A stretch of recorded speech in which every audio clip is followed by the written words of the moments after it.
안녕하세요, 이옥입니다. 요즘 가장 핫한 무선 이어폰이죠. 제가 에어팟 4를 받자마자 음악을 들어보고 음질과 노이즈 캔슬링 테스트를 해봤을 때 처음 든 생각은 역시 일반 모델이 프로를 따라오려면 멀었다는 생각이었습니다. 와, 근데 며칠 사용해보고 나니까 생각이 싹 바뀌었습니다. 와, 이게 진짜 에어팟, 에어, 공기잖아요. 진짜 에어팟이구나 느꼈습니다. 애플에서 최초로 오픈형 이어폰에 노이즈 캔슬링 기능을 탑재한 모델이라 정말 기대하며 사용해봤는데요. 다른 유튜버 분들은 주로 에어팟 프로 2와 비교를 하셨던데 저는 제가 사용 중인 에어팟 프로 1과 비교하며 리뷰해보겠습니다. 먼저 박스 구성입니다.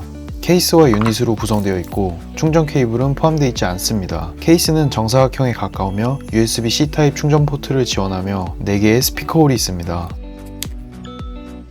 에어팟 프로 1과 비교해보면 가로로 훨씬 작아져서 휴대성이 좋아졌습니다. 유닛끼리 비교해보면 이어팁을 제외하고 사이즈는 거의 비슷합니다. 다음은 무선 충전기들과 호환성 테스트를 해봤습니다. 먼저 애플워치 충전기에서 충전 가능하며 애플워치처럼 충전기의 자석으로 착 달라붙습니다. 다음은 벨킨의 3인원 충전기인데요. 역시 워치 충전부엔 잘 달라붙습니다. 또한 맥세이프 충전부에서 충전이 가능하긴 하지만 에어팟 프로 2처럼 자석으로 달라붙지는 않네요. 일반 무선 충전은 당연히 지원합니다. 다음은 착용감입니다. 결론부터 말씀드리면 착용감이 너무 훌륭합니다. 오픈형이라 그런지 에어팟을 오랫동안 끼고 있으면 에어팟이 어디 갔는지 찾을 정도입니다. 프로 시리즈는 귀에다가 유닛을 꽂아버리는 느낌이라면 에어팟 4는 귀에 톡 걸쳐 올리는 느낌입니다. 개인적으로 프로 1이 불편하다는 생각은 전혀 안 했었는데 에어팟 4를 한번 사용해보니 착용감에선 비교할 것도 없이 에어팟 4의 압승입니다. 한 가지 아쉬웠던 점은 이 프로의 경우는 유닛을 앞으로 톡 빼면은 바로 튀어나왔는데 에어팟 4는 프로에 비해 조금 더 강한 힘으로 당겨주어야 유닛이 나오는 것을 확인할 수 있었습니다. 에어팟 유닛이 워낙 미끄럽다 보니 종종 떨어뜨리곤 하는데 이 점 주의하시길 바랍니다. 다음은 대망의 음질과 노이즈 캔슬링 비교입니다. 에어팟 프로 1과 에어팟 4 노이즈 캔슬링 모델을 비교했고요. 제가 소리에 대해 전문가가 아니라 지극히 일반인 입장에서 느낀 점을 말씀드리도록 하겠습니다.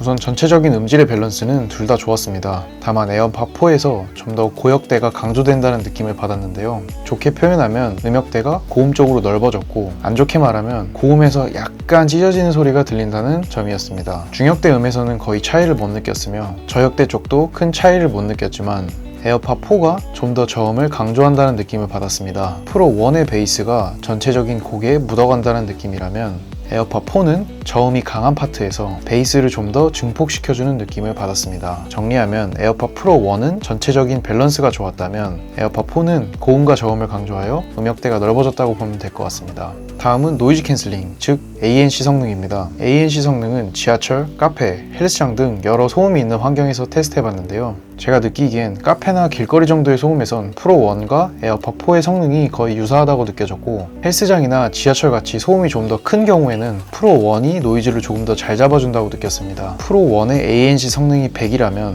에어팟 4는 90에서 95 정도 되는 것 같습니다. 하지만 프로 2 사용자의 인터뷰에 따르면 프로 2의 성능을 100이라고 하면 에어팟 4의 노캔 성능은 70에서 75 정도라고 합니다. 프로 2는 소리를 하나하나 감지해서 노이즈를 완전히 캔슬해주는 느낌이라면 에어팟 4는 전체적인 소음의 레벨을 낮춰준다는 느낌을 받았다고 합니다. 하지만 이 정도의 성능이라면 일상생활에서는 큰 불편함 없이 사용할 수 있을 것 같네요. 확실히 H2 칩을 탑재한 커널형 이어폰인 에어팟 프로 2의 노캔 성능은 넘사벽인 것 같습니다. 다음은 주변음 허용에 대해 느낀 점입니다. 주변음 허용의 경우 외부에서 전달되는 소리는 프로 1과 에어팟 4가 비슷하게 느껴집니다. 하지만 에어팟 4의 착용감이 너무 뛰어나서 그런지 좀 더 주변음이 변형 없이 그대로 들어오는 느낌을 받았습니다. 오픈형과 주변음 허용 기능은 정말 찰떡궁합인 것 같네요. 다음은 통화 음질입니다. 저는 통화 품질에서는 에어팟 프로 1과 에어팟 4에 큰 차이가 없을 줄 알았는데 테스트해보면 정말 말도 안 되는 차이가 나는 것을 느꼈습니다. 바로 테스트 영상 보시죠. 첫 번째로 에어팟 프로 1입니다.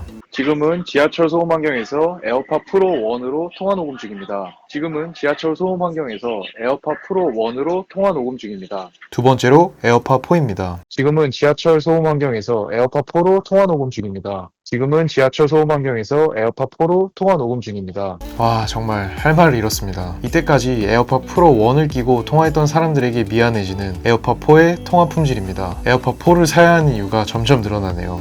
다음은 머리 제스처 기능입니다. 저는 머리 제스처 기능을 처음 접해봤는데요. 에어팟을 착용한 채로 손을 사용하지 않고 머리를 상하 좌우로 흔드는 것만으로 전화를 수락 혹은 거절할 수 있는 기능입니다.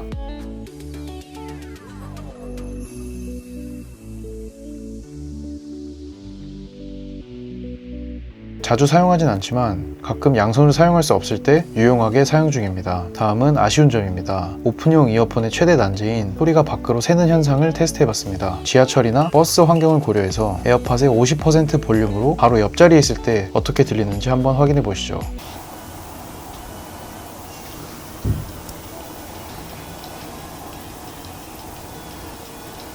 일반적인 버스나 지하철, 카페 같은 환경에서는 50% 정도의 볼륨으로도 큰 피해를 주는 소음은 아니었지만 독서실이나 사무실처럼 조용히 해야 되는 환경에서는 볼륨을 30% 이하로 낮추고 사용해야 할 정도로 소리가 셌습니다. 추가로 에어팟 프로에 들어가는 포스터치 기능이 탑재되어 유닛을 길게 누르거나 짧게 누를 때마다 각각의 기능을 설정할 수 있습니다. 하지만 프로2에 탑재되어 있는 위아래로 슬라이드하여 음량을 조절하는 기능은 들어가 있지 않습니다. 자, 지금까지 내용을 총정리하면 착용감은 에어팟들 중 당연 1등이며 사용성에서도 큰 불편함은 없습니다. 음질은 프로1과 비슷한 수준이며 노이즈 캔슬링 기능은 프로1과 비슷하지만 프로2에 비해서는 약 70% 정도의 성능을 낸다고 보시면 될 것 같습니다. 마지막으로 구매에 대한 팁을 드리자면 에어팟 프로의 착용감이 마음에 안 드셨거나 웨이도염 때문에 구매를 망설이고 계셨다면 에어팟 4 노이즈 캔슬링 모델을 강력 추천드립니다. 그리고 에어팟 프로 1 사용자들이 정말 애매한 것 같은데요. 만약 아직 사용해보지 않으셨다면 그리고 지갑을 지키고 싶다면 절대 사용해보지 마세요. 무조건 사고 싶으실 겁니다. 다른 기능은 다 떠나더라도 착용감이 정말 압도적입니다. 에어팟 프로 2 사용자라면 노이즈 캔슬링 기능을 살짝 포기하고 착용감을 선택할지 정말 선택의 문제인데요. 평소에 최고의 노이즈 캔슬링 성능이 필요하면 에어팟 2를, 그리고 노이즈 캔슬링 기능은 조금 떨어지더라도 편한 착용감을 원하신다면 에어팟 4 구매를 추천드립니다. 여러분들의 에어팟 4에 대한 의견을 댓글로 남겨주세요. 감사합니다.